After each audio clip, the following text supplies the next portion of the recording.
المصطفى سيد المرسلين وعلى آله وصحبه أجمعين وعلى آله وصحبه أجمعين صلى الله ربنا على النور المبين أحمد المصطفى سيد المرسلين وعلى آله وصحبه أجمعين وعلى آله وصحبه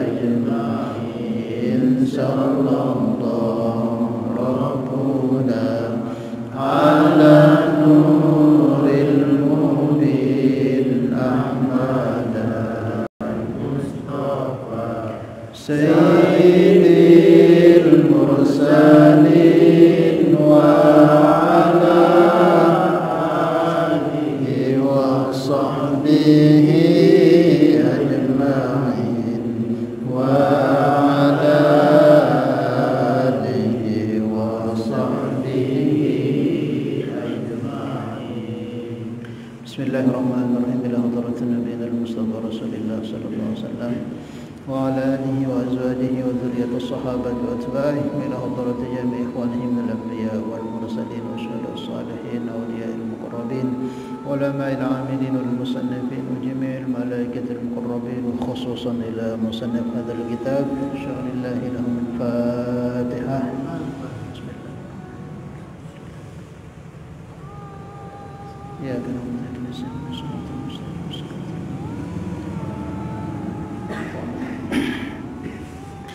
Alhamdulillah jamaah salat maghrib yang sama-sama dirahmati dan dimuliakan Allah Subhanahu wa taala. Kita lanjutkan mudzakarah kita masih membahas tentang masalah mandi.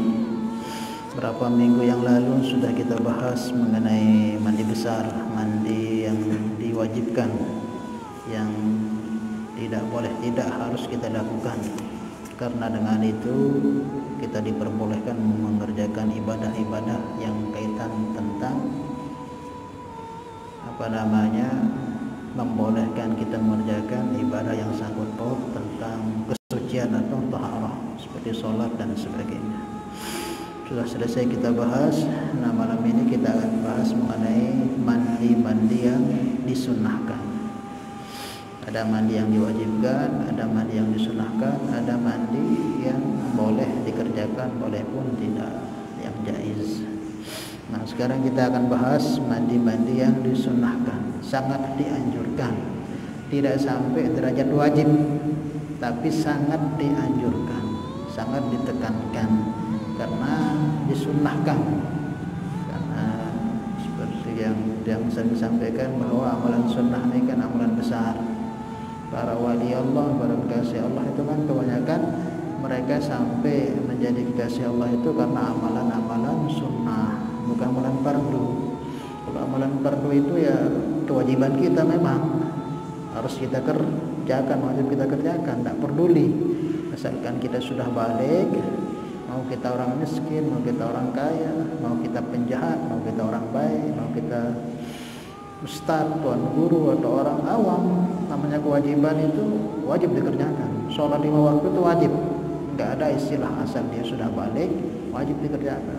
Zakat kalau sudah punya harta atau nisab wajib dikeluarkan. Puasa wajib dikerjakan, karena kewajiban semua kita yang sudah balik. Nah, yang sunnah ini ya pilihan Allah ini. Nah, siapa yang disayangi, dikasih oleh Allah akan diberi taufik mengamalkan sunnah. Kalau kita tengok hari-hari kita ini berada dalam amal-amal sunnah, senang mengamalkan sunnah, senang hati menghidupkan sunnah, berarti kita memang orang-orang yang disayang oleh Allah Subhanahu wa taala. Tapi kalau kita berat mengamalkan sunnah atau malah kita berbelok dari sunnah atau menantang orang-orang yang menghidupkan sunnah, nah, itu bahaya. Maka sunnah ini amalan yang akan mendatangkan mahabbatullah. Qul in kuntum tuhibbunallah fattabi'uni yuhibbukumullah. Faslun wal igtisalatul masnunatu 17 ghuslan. Fasal membahas tentang mandi-mandi yang disunnahkan itu ada 17 macam mandi. Kalau kita kerjakan mandi itu, kita dapat pahala, kita dapat kecintaan Allah. Dan jika tidak kita kerjakan mandi itu, ya nggak berdosa, tapi kita rugi, nggak dapat pahala, nggak dapat juga kecintaan Allah Subhanahu Wa Taala. Sementara hidup di dunia ini yang paling kita harapkan bagaimana dicintai oleh Allah. Kita dicintai anak istri kita, dicintai oleh teman-teman kita, oleh pembesar-pembesar dunia ini, senang sekali kita. Ini yang cinta kepada kita ini, pencipta semuanya itu Allah. Syaratnya senang mengamalkan sunnah. Yang pertama ghuslul jum'ati, yaitu mandi hari Jumat. Mandi Jumat itu sunnah hukumnya. Lihadiriha, bagi orang yang hadir untuk sholat Jumat. Ini sunnah hukumnya ya, sunnah. Tidak sampai fardu, tapi sangat-sangat ditekankan, sangat-sangat dianjurkan untuk mandi. Karena ada hadis menyebutkan man tawaddo'a yaumal jum'ati fabiha wa ni'mah. Siapa yang berwudu kemudian pergi untuk mengerjakan sholat Jumat, fabiha wa ni'mah, itu baik, bagus. Kemudian wa man iktasala fal ghuslu afdal. Siapa yang mandi maka mandi itu lebih utama. Jadi seumpama kita nggak sempat mandi, sekedar wudhu saja terus berangkat Jumatan, ya bagus itu, bagus. Tapi kalau sampai kita mandi, nah mandi itu lebih utama, lebih afdal. Dalam hadis yang lain juga disebutkan, wa fil hadis, ada hadis menyebutkan al-ghuslul jum'ah wajibun ala kulli muhtalimin. Nah, ini ditekankan lagi nih. Ghuslul jum'ati, mandi hari Jumat ketika hendak mau berangkat Jumat itu wajibun, wajib malah, ala kulli muhtalimin, atas orang-orang yang sudah balik. Maka ulama menyebutkan makna wajib di sini bukan makna kalau enggak kita mandi haram, berdosa, enggak. Bi annal makna mutaakkidan bidalili al-khabaris sabiq. Yaitu wajib di sini maknanya adalah untuk menekankan bahwa sangat-sangat dianjurkan kalau Jumatan itu untuk mandi. Karena ada khobar riwayat yang tadi yang awal yang bacakan itu, yang wudu bagus, yang mandi lebih utama. Maksudnya menekankan lagi bahwa mandi Jumat itu sangat-sangat memang disunnahkan untuk kita mandi.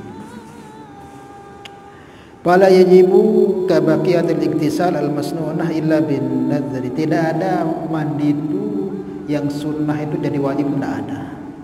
Nah, di Jumat ini memang hukumnya sunnah, enggak ada yang jadi wajib. Semua mandi-mandi sunnah itu kecuali mandi yang memang sudah dinazarkan. Mandi sunnah tapi sudah dinazarkan. Nah, seperti misal barah lampu lalu mancing, bega mau kutongkol, wajib mandi Jumat. Aslinya kan sunnah hukumnya, karena sudah dinazarkan jadi wajib, maka wajib dia mandi Jumat. Nah, fala yajibu kabaqiyatil iktisal al-masnunah illa bin nadri, kecuali kalau sudah dinazarkan jadi wajib. Sama kayak kita korban sapi. Kalau kita korban sapi atau kambing, minimal kalau saya lancar di sisi saya tahun ini, saya wajib korban, maka jadi wajib itu. Kalau enggak dia korban, berdosa dia. Wajib dia berkorban. Maka kalau dia wajib niatkan kalau saya dapat ikan banyak, saya wajib mandi nanti Jumat, maka wajib hukumnya. Kalau enggak dia mandi berdosa karena sudah dinazarkan. Nah, itu kalau apapun yang sudah dinazarkan itu sudah jadi wajib. Kalau enggak dibayarkan jadi hutang. Di Montong itu ada sampai sekarang, nggak usah disebut namanya. Bernazar kalau anak saya ini selamat lahir saya keluar 40 hari. Selamat anak sampai sekarang nggak keluar. Kalau saya ketemu saya itu saya tanya aja, bayar utangmu sama Allah itu. Kamu sudah nazar kalau keluar anakmu sehat kan beli anaknya. Sampai sekarang kamu belum keluar itu tetap jadi utang karena sudah jadi wajib keluarnya itu. Karena sudah dinazarkan. Kalau sampai meninggal berarti dia masih punya utang sama Allah. Maka jangan sampai kita bernazar kalau memang karena nazar itu berat dia utang kita kepada Allah. Wa yukrahu tarkuhu bila udhrin 'ala al-'asah, dan makruh hukumnya meninggalkan mandi Jumat itu kalau tanpa uzur. Kalau denara uzur mandi wah, kecuali ada uzur misal ai denara atau ai arak lagu masih kebutuhan nisa lainnya, atau mungkin kepepet mungkin udah tebagawean kita mau sempat mandi sementara wajah selesai Jumatan wudu doang dan apa lagu memang niat yang awal dia jangan pilih mandi wah berangkat Jumatan. Nah ini hukumnya makruh. Wa yukrahu tarkuhu bila udhrin, makruh hukumnya meninggalkan mandi Jumat itu tanpa udhur alal asah menurut kaul yang asah. Maka ya mandi aja. Waktuhu, kapan waktunya? Waktu dan waktunya mandi Jumat itu minal fajris shadiqi, mulai dari munculnya fajar shadiq. Fajar shadiq ini, fajar itu kan ada dua, ada fajar kadzib, ada shadiq. Kalau kadzib itu fajar yang nampak terang, biasa penongkol itu kan berangkat jam 3. Itu kan jam 3, jam setengah 4 itu kan terang itu kan. Terang sesaat tapi terang, habis itu gelap lagi. Nah itu namanya fajar kadzib, terang seberat lagu ya, jalan terang itu jalan terus hilang gelap lagi, makanya dikatakan fajar lekak, bohong. Nah kalau fajar shadiq itu fajar yang nampak pas waktu subuh itu, sebelum subuh itu terang terus terang sampai pagi. Memang itu namanya fajar shadiq karena dia terang, semakin terang terus pagi timbul matahari. Nah, sunnahnya mulai mandi Jumat itu pas fajar shadiq itu. Berarti subuh itu sudah dimulai disunnahkan untuk mandi Jumat. Jadi sunnah mulainya kapan kita mulai mandi Jumat? Jumat ini sunnahnya Ustaz. Mulainya ketika subuh itu sudah. Itu sudah kalau kita mandi subuh itu misalnya niat untuk mandi Jumat sudah dapat pahala kesunahan mandi Jumat. Paham ya? Akan tetapi yang abdolnya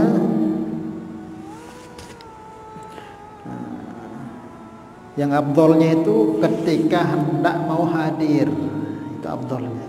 Kalau kita mandi habis salat subuh itu atau pas mau berangkat salat subuh itu, sebelum subuh ke masjid atau ke mushola mandi dulu, niat mandi Jumat sudah dapat pahala.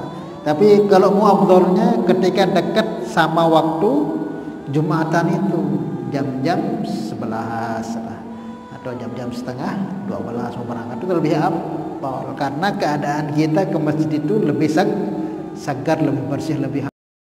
Aku lamun mandi habis subuh bah dia mandi begawean, dia mandi tinduk kan bais malik anu apa keringat kita itu. Karena tujuannya kita mandi itu supaya seger nanti di situ. Supaya kita seger ketika menghadiri salat Jumat dan harum. Nah, supaya tidak menyakiti orang-orang yang di sekeliling kita. Wa akhiruhu waqtud dukhul fi shalah. Ya, ayatnya itu ya ketika akhirnya mandi Jumat itu ketika sudah masuk waktu sholat, ketika sudah sholat mau dikerjakan, nah itu sudah tutup, sudah kesunahan. Tapi ketika masih terakhir itu mandi masih mau ada kesunahan. Nah, jangan sampai terakhir sudah telat sekali. Minimal jam 11, jam setengah 12 kita mandi terus berangkat itu lebih utama karena keadaan kita hadir Jumat itu dalam keadaan seger, harum, bersih. Al-maksud min intifa'ir rahiyatil karihah hadal ijtima. Karena gunanya kita mandi Jumat itu supaya menghilangkan bau yang ada pada badan kita itu ketika kita ijtimah kumpul bersama jamaah di masjid. Nah, jangan sampai kita hadir di masjid karena nggak mandi, akhirnya bau badan kita mengganggu orang-orang yang di sekeliling kita. Maka sehingga disunahkan itu yang paling abdul mandi itu ya ketika hendak mau berangkat Jumatan, ya jam-jam 11, jam-jam setengah 12. Jangan terlalu telat pas terahim itu nanti kita ke masjid itu jadinya sudah mau selesai Jumatan, waktu harap pahala. Nah, untuk berangkat kan Nabi subuh atau pagi-pagi ke Jumatan itu pahalanya seperti korban onta. Ada seperti korban kambing, sapi. Nah, kalau lamun khotib tak jauh atas mimbar, buruk terdatang, dia temu apa-apa, dia temu korban apa-apa. Aku sebelum khotib naik ke mimbar, masjid terahim itulah kita naik ke masjid itu seperti korban telur, korban telur, nah, seperti itu. Nah, aku lamun masih ngaji, buruk depunik supaya kita berangkat, nah, itu seperti korban ayam. Tapi semakin cepat, misal pagi-pagi, kalau orang-orang dulu kan orang Madinah dulu itu orang jauh-jauh dari Madinah itu, yang di luar Madinah itu mereka berangkat Jumatan itu pagi-pagi. Zaman-zaman orang tua kita dulu kan dulu masih jarang masjid itu karena mereka pagi-pagi berangkat ke masjid pakai obor karena jauh. Nah, jadi seperti itu lebih utama. Itu waktunya yaitu di Fajar Shadiq itu sudah mulai disunahkan mandi. Yang abdolnya yaitu ketika hendak berangkat ke masjid ya 1 jam atau setengah jam sebelum mulai Jumatan itu kita sudah di masjid gitu. Jadi sejam sebelum itu sudah mandi gitu. Itu abdol. Dan akhir waktunya ketika imam hendak mengerjakan sholat. Kalau imam mau hendak mengerjakan sholat terus dia mandi, ya sudah nanti dia akan telat sudah itu tidak dapat pahalanya jadinya. Paham ya? Itu yang pertama mandi Jumat. Sunahkan ya pakai harum-haruman, minyak wangi begitu. Kemudian wa ghuslul idaini. Yang kedua ini yaitu mandi 2 hari raya. Al-fitri wal adha yaitu mandi untuk mandi di hari Idul Fitri dan Idul Adha. Jadi kalau Jumatan tadi itu kita mandi disunahkan itu karena kita menghadiri. Ini agak beda ini. Tapi kalau Idul Adha itu mandi itu disunahkan ketika masuk di hari raya Idul Fitri Idul Adha karena harinya. Kalau yang tadi itu karena hadir Jumat. Nah, kalau Idul Fitri Idul Adha ini karena harinya. Kalau sudah kita masuk hari Idul Fitri Idul Adha disunahkan mandi. Paham ya? Bukan karena sholatnya. Maka siapapun disunahkan mandi ketika sudah masuk hari raya Idul Adha. Yang disebutkan sawaun aradal hudur amla, baik dia mau hadir sholat Idul Adha atau tidak hadir, tetap disunahkan mandi karena sunnah mandi itu karena masuk harinya, bukan untuk sholatnya. Nah, maka kalau sudah masal malam nanti maghrib malam Idul Fitri itu sampai mau berangkat itu sampai besok itu kita disunahkan mandi untuk menyambut hari Idul Fitri atau Idul Adha, baik yang mau hadir sholat ataupun tidak. Di sini disebutkan sawaun aradal hudur amla, baik dia mau hadir atau enggak untuk sholat, tetap disunnahkan. Sebab kita mau ketika pagi itu mungkin kita mandi gitu, tapi enggak mau Idul Adha kan hukum sholat Idul Adha ini kan sunnah hukumnya. Sunnah muakkadah yang sangat ditekankan, sholat sama hadir di khutbahnya itu. Tapi kalau Jumat ini wajib karena mengganti sholat zuhur, wajib hukumnya. Maka sholat Jumat itu niatnya aku niat sholat fardu Jumat, jangan niat sholat sunnah Jumat, nggak sah sembahyang tuh. Karena sebagian orang kayak dianggapnya karena dia beda dengan sholat zuhur kok 2 rakaat dianggapnya sholat sunnah, sholat sunnatul Jum'ah kan. Rakaat ini batal sholat ini nggak sah. Harus niatnya usolli fardal Jum'ati, karena fardu Jumat itu dia fardu bukan sunnah. Nah, bagi Idul Fitri, Idul Adha kita mandi itu bukan karena sholatnya, tapi karena masuk harinya. Maka ketika masuk hari Id itu, entah Fitri atau Adha, maka kita disunahkan mandi, mau kita hadir untuk sholat atau tidak. Paham ya? Karena sholat Id itu hukumnya sunnah yang sangat ditekankan. Sunnah tapi sangat ditekankan. Kenapa? Ditekankan sangat dikerjakan karena perayaannya cuma setahun sekali, rugi kita kalau enggak mengerjakan. Ditekankan berjamaah mau di masjid atau di lapangan. Seumpama kita enggak sempat hadir di masjid, diperbolehkan kita sholat di rumah berjamaah sama istri kita. Walaupun enggak ada khutbahnya tapi bisa di rumah, enggak apa-apa, yang penting kerjakan sholat. Seumpama tidak ada keluarga juga di rumah sendiri, gak apa-apa, sudah sholat 2 rakaat sendiri, tidak usah pakai khutbah. Yang itu tapi lebih afdal kalau memang gak ada uzur, ya lebih baik ke masjid berjamaah dengarkan khutbah bagus. Seperti kan kemarin di corona itu kan, sebagian kampung itu agak ketat dia, sehingga kita tidak bisa berangkat ke masjid sholat berjamaah. Ya tidak apa-apa, kita sholat di rumah berjamaah sama istri. Khutbah sila, mau enggak juga enggak. Karena khutbah ini juga sunnah. Nabi itu dulu ketika khutbah itu beliau mengatakan inna nakhtub, kami ini akan berkhutbah selepas itu tuh Nabi mengatakan wa man aradal khudud falyakhruj, siapa yang ingin keluar dari tempat ini silakan keluar. Wa man arada ayajlisa falyajlis, siapa yang ingin duduk mendengarkan khutbah silakan duduk. Wal hudur afdal, duduk mendengarkan khutbah itu lebih afdal. Jadi kalau ada orang habis salat Id itu langsung keluar aja, enggak usah dimarahin. Karena hukumnya sunnah, tapi sangat ditekankan untuk duduk hadir mendengarkan. Maka bagus dijalankan. Nanti ibu-ibu, bapak-bapak biar sempurna salat Id kita ini untuk duduk sebentar mendengarkan khutbah gitu.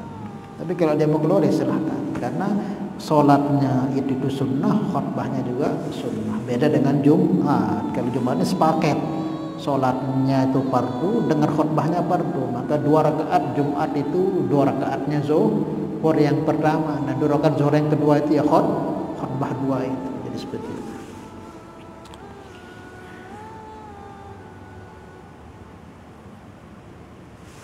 Jadi seperti itu bagi yang hadir ataupun yang tidak. Yang penting kita masuk umur kita di hari Idul Adha itu disunahkan mandi. Sawaun kana hurran aw abdan balighun aw kecil, mau sudah balik atau belum balik, mau budak, mau hamba sahaya, mau orang merdeka, tetap disunahkan mandi. Jadi anak kita itu waktu Senin ada misalnya ya head atau anaknya masih kocek, pandi nuah karena sudah masuk hari Id. Kebun niatnya gimana? Di sini disebutkan kalau Idul Fitri nawaitu sunnatul ghusl li'idil fitri, aku niat mandi sunnah untuk Idul Fitri. Kalau Idul Adha di sini disebutkan nawaitu sunnatul ghusl li'idil adha, aku niat untuk mandi sunnah Idul Adha. Paham ya? Itu. Kemudian wa yadkhulu waqtu hadzal ghusl, dan masuk waktu hadzal ghusli, waktu mandi Idul Fitri Idul Adha itu binisbil lail. Kapan waktunya? Masuknya sunnahnya kita mandi Idul Fitri atau Idul Adha ini kapan? Binisbil lail, ketika tengah malam. Jam 12 itu sudah masuk kesunahan mandi salat Idul Fitri Idul Adha. Jadi jam 12 no, ya semalam takbiran kenjerak takbir keliling. Nah jam 12 kita milih mandi, saya mandi untuk mandi, niat mandi sholat atau niat mandi Idul Fitri atau Idul Adha sudah dapat kesunahannya. Nah kalau mau mandi pas maghrib takbiran no, niat untuk Idul Fitri belum masuk kesunahannya. Masuk kesunahannya mandi Idul Fitri Idul Adha itu supaya dapat pahala sunnahnya pas tengah malam binisbil laili. Nah, ini disebutkan dalam syarahnya wala yasihu ayyagtasila qabla nisfil lail. Maka tidak sah mandi sunnah Idul Fitri Idul Adha sebelum masuk pertengahan malam itu. Tidak sah, maksudnya tidak sah itu tidak dapat kesunahan mandi. Misal dia mandi jam 11, aku mandi jam 11, niat mandi masuknya Idul Fitri dan Idul Adha, nggak sah dia. Maksudnya nggak dapat kesunahannya, nggak dapat nol walaupun dia mandi, karena kesunahannya mulai pas pertengahan malam itu jam 12. Bal yahrumu alaihi in qasada dzalik. Tapi kok tetap dia kekeh, pokoknya aku niat mandi sholat mandi hari Idul Fitri Idul Adha, tapi dikerjakannya belum pertengahan malam, jam 10 atau jam 11 malam, maka hukumnya haram. Li'annahu talbisu bi'ibadatil fasidah, karena dia buat sesuatu ibadah yang tidak ada contohnya. Disunnahkan itu malam, kok dia mandinya terus dia kekeh, pokoknya aku niat mandi Idul Fitri Idul Adha tapi belum waktunya, maka itu tidak boleh hukumnya, bahkan bisa haram karena membuat amalan yang tidak sesuai sunnah, bertentangan dengan sunnah. Kalau dia mau mandi sudah silahkan, tapi jangan niatkan mandi Idul Fitri Idul Adha karena belum waktunya. Paham maksudnya ya? Nah, ini ada orang pokoknya jam 11 jam 10 ku mandi niat Idul Fitri Idul Adha, kekeh dia pengkoh gitu. Nah, ini bisa jadi haram karena melakukan ibadah yang belum ditentukan waktunya oleh syariat. Sama halnya sudah sholat zuhur jam 11 pengkoh, pokoknya aku sembahyang zuhur, wah berdosa karena belum waktunya. Sama kayak begini juga bisa jadi haram. Kalau mau sholat ya sholat, jangan sholat zuhur ya sholat duha kayak gitu, atau mandi biasa sudah, jangan niatkan mandi sunnah karena disebut ibadah fasidah, ibadah yang rusak karena belum waktunya. Nah, terus afdalnya kapan? Afdalnya itu ya ketika hendak berangkat untuk hadir. Ini tidak ada abdolannya ini, karena tujuan mandinya itu bukan untuk sholatnya tapi untuk harinya itu. Nah, jadi awalnya aja dimulai dari nisfil lail, di pertengahan malam. Abdolnya kapan? Ya tidak ada abdolnya ini. Nah, karena mandinya itu disyariatkan itu karena memasuki hari Idul Fitri Idul Adha. Beda dengan Jumat. Kalau Jumat itu memang sunnah mandi itu untuk kita hadir sholatnya itu. Kalau ini kan untuk masuknya atau memuliakan, menghormati hari raya Idul Fitri Idul Adha. Paham ini ya antara perbedaannya, jadi seperti itu. Kemudian yang ketiga, kemudian yang keempat jadinya Jumat Idul Fitri Idul Adha. Kemudian yang keempat wal istisqai, yaitu mandi untuk menghadiri sholat istisqa, tolabus suqya minallahi ta'ala, yaitu sholat untuk meminta diturunkan hujan. Jadi istisqa itu kita sholat untuk meminta supaya Allah turunkan hujan. Mungkin terjadi panceklik sudah bertahun-tahun, puluhan tahun kok tidak pernah turun hujan, kering kerontang, bintang binatang banyak mati, banyak orang mati kehausan, enggak turun-turun hujan. Maka supaya Allah turunkan hujan, kita disunahkan namanya sholat yang disebut dengan sebutan sholat istisqa, minta supaya Allah turunkan hujan. Dan pun ketika kita hendak mau hadir untuk sholat istisqa ini, kita disunahkan mandi dulu.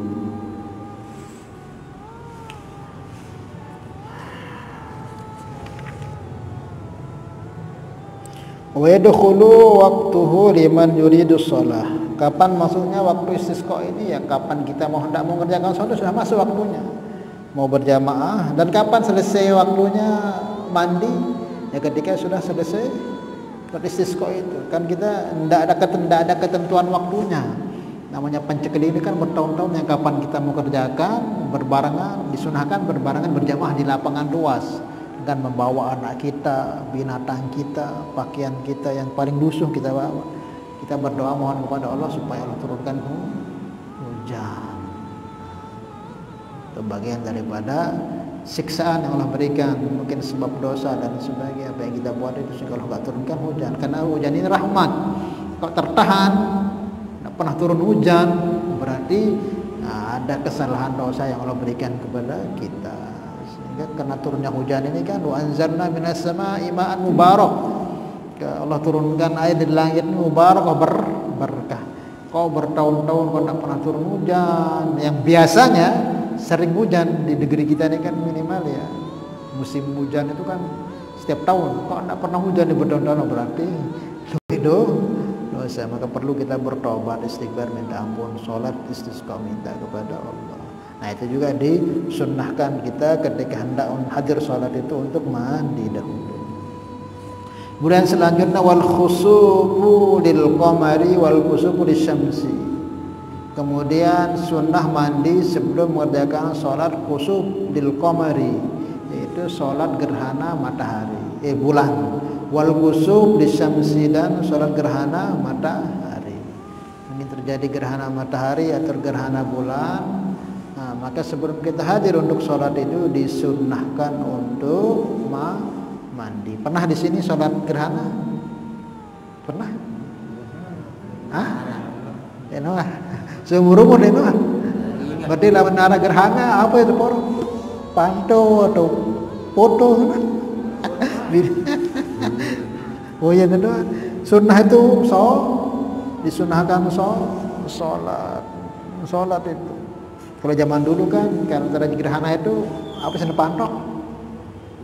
Kul pantok. Orang zaman dulu itu dipantok kul. Kenapa dipantok? Karena pahaman mereka bahwa ada raksasa besar yang sedang menelan itu bulan atau matahari, dipantok kul-kulnya supaya dikeluarkan lagi. Itu orang-orang dahulu.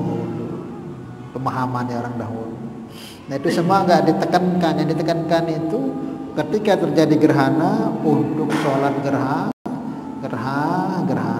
Nabi itu dulu ketika gerhana terjadi, Nabi itu ketakutan sehingga Nabi kumpulkan para sahabat untuk sholat. Walaupun itu gerhana itu dulu pernah ketika terjadi gerhana matahari, di saat itu pas gerhana terjadi dengan wafatnya anak Nabi namanya Ibrahim.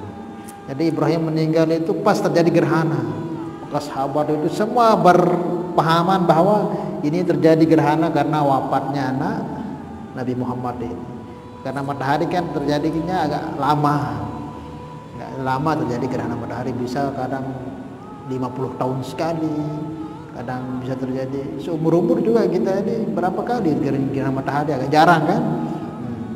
Kalau sering terjadi gerhana terutama matahari, berarti dekat sudah kiamat. Habib Umar beliau mengatakan nanti kalau terjadi gerhana matahari di bulan Ramadan 2 kali, berarti di saat itu sudah munculnya Imam Mahdi. Bisa kan jarang terjadi gerhana matahari. Tapi kok di Ramadan itu kok terjadi 2 kali gerhana matahari, ini tanda-tanda bahwa Al Mahdi akan segera muncul. Itu di antara tanda-tandanya. Jangan perhatian. Kok Ramadan ini terjadi 2 kali gerhana? Wah siapa?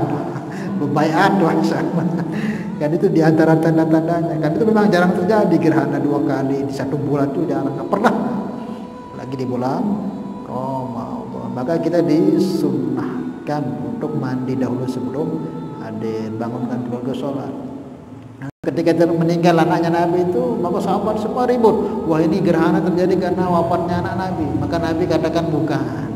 Gerhana ini memang ya Allah mau ayatun min ayatihi, mau dia nampakkan tanda-tanda kekuasaan. Tidak ada sangkut pautnya karena anak saya mati atau karena ini enggak. Jangan kita berbuat sesuatu yang aneh-aneh enggak. Ya gerhana ini ya Allah mau nampakkan ayatnya. Cuma Nabi katakan ini memang bagian daripada tanda kekuasaan Allah yang Allah mau ingatkan kepada kita supaya kita lebih mendekatkan kepada jadi kita kepada Allah Subhanahu wa taala. Walaupun Nabi mengatakan bukan karena apa-apa, tapi itu biasa jadi isyarat itu akan terjadi hal-hal yang mungkin ya musibah atau apa, sehingga Nabi arahkan para sahabat untuk berdoa, istighfar, minta ampun kepada Allah supaya hal-hal yang akan terjadi dari hal-hal yang buruk itu disingkirkan oleh Allah. Biasanya gitu, kok terjadi gerhana sering, itu isyarat alam sudah, itu akan terjadi hal-hal besar. Maka kita dekatkan, maka Nabi arahkan para sahabat dekatkan diri kepada Allah. Lagi gerhana matahari yang lebih besar lagi.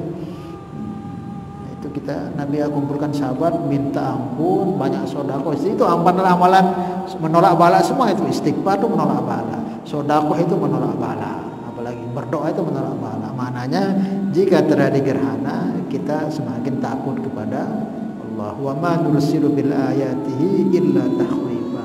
Kami tidak nampakkan, kata Allah dalam Al-Quran, tanda-tanda besar ini, tanda-tanda besar di alam ini, gerhana dan sebagainya itu, yang aneh-aneh yang kelihatan di alam itu, kecuali untuk illa takhwifa, supaya kita ini tambah takut kepada Allah, bukan malah kita foto, selfie dan sebagainya. Salah ya? Kita tengok aja, kalau terjadi apa di suatu negeri itu, mungkin terjadi gempa besar atau mesti ada isyarat alamnya dulu yang kelihatan di, mesti 1-2 itu ada isyarat alam, tapi nggak semua orang lihat. Orang-orang terpilih yang merasakan. Tengok aja kalau udah terjadi banjir besar, mesti ada orang yang pernah dikasih oleh Allah isyaratnya itu. Orang, nggak semua orang sih, orang pilihan saja.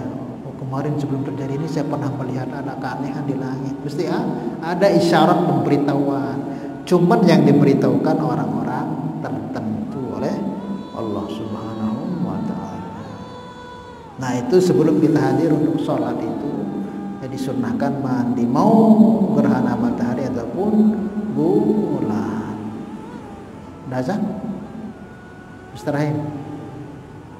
Kemudian mandi min ajli ghuslil mayyit musliman kana au kafiran, mandi selepas memandikan mayyit itu sunnah hukumnya.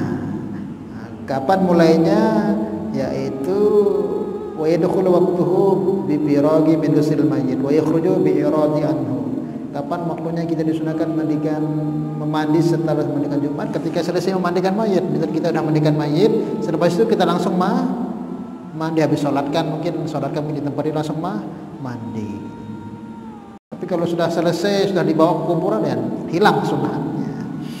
Kenapa disunahkan mandi? Karena ada hal yang nanti jika orang itu biasanya memandikan mayit, menyentuh jasad yang tidak ada rohnya itu, dia ada kesan dalam diri kita itu, bikin kita kadang trauma, kadang lemah, apalagi terjadi keanehan di mayit itu, lemas kita jadinya.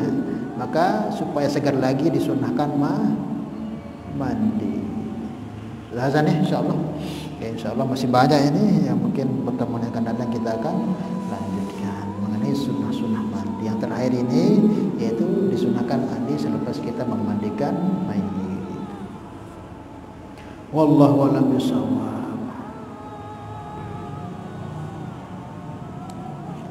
Bagi yang memandikan disunahkan mandi, tapi bagi yang mengangkatnya, yang memungguknya itu disunahkan wudu. Mungkin kita yang memandikan ini langsung bersentuhan tangannya dengan jasad mayit itu, selepas memandikan itu disunahkan langsung mandi. Tapi bagi kita yang mungkin mengangkatkan air atau yang membungkuk ke kuburan, nah itu disunahkan habis itu wudu. Wallahu a'lam bishawab. Semoga kita bisa melaksanakan. Kita tanyakan. Ada pertanyaan? Saya bisa. Mandi itu misalkan kita ketiduran jam 12 terus. Bisa kita setelah bangun atau? Tidak apa-apa. Sudah mandi jam 3, jam 4, jam 5 itu tetap bisa. Bahkan walaupun sudah Id selesai, karena ini tidak sangkut pautnya dengan sholat, karena sangkut pautnya dengan hari Idnya itu. Mungkin seumpama mandinya jam 12 siang selepas sholat Id, dapat nggak kesunahannya?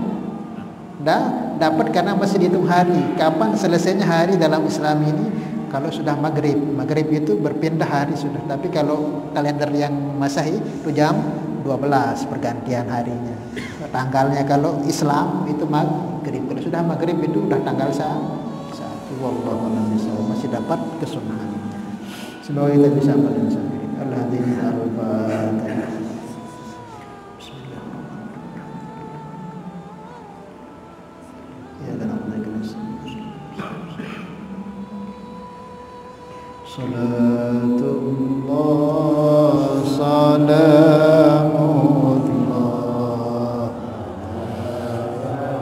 Taha Rasulillah Salatullah